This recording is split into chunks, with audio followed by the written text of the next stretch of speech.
Let's bring in Rachel Maddow. You may have heard she's the host of the new 9 p.m. Eastern hour here on MSNBC.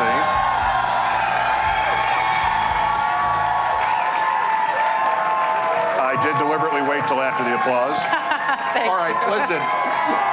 My friend, listen, there's only... If one of us asked Hillary Clinton supporters to support Barack Obama, I don't know that it would work. I don't know that any of that had worked by any stretch of the imagination throughout this campaign. She did it herself. Yeah. I want you to ask yourselves, were you in this campaign just for me? If you supported Hillary Clinton and heard this speech and you go out and vote for John McCain, you just offended Hillary Clinton. Yeah.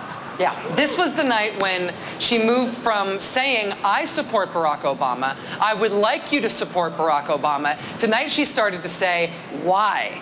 And that is what is going to move people who are movable. And if there are people who are not movable at the insistence of Hillary Clinton, the person who they say they are following, they're sort of outside the bounds of the debate at this point, and they can't really be preached to or persuaded. Anybody who is persuadable, who is a supporter of Hillary Clinton, is going to be persuaded by this speech. I mean, there was an element tonight of, you know, let's give an inspirational speech about the Democratic Party and the Clintons' role in it. And it is her right to be able to do that. Had she ended at that point, I think the speech would not have been a success. But to pivot into that final third, to describing John McCain,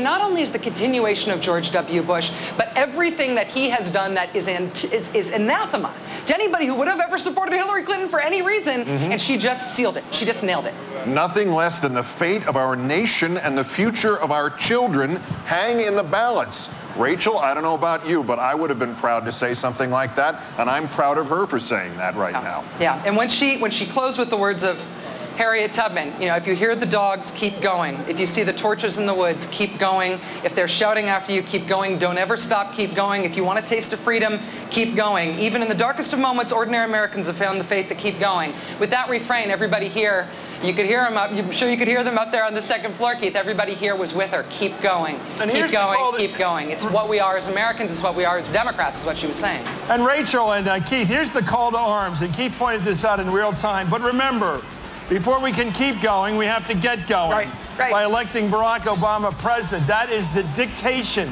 of this speech. That is the call to arms. Sure. And yes, and the definition of Barack Obama as the person whose fight is being borne by Hillary Clinton and her supporters. It is his fight. It is her fight. They are one fight and the same. The enemy is clear in this election, and it is the Republicans. It is John McCain, but they are unified together in pursuing the same goals. It was sealed, absolutely sealed. And everything in this speech tied back to the Obama campaign and the necessity, from the Democratic point of view, obviously, of making sure that McCain does not win and Obama does. The essential ingredient stated essentially by Hillary Clinton.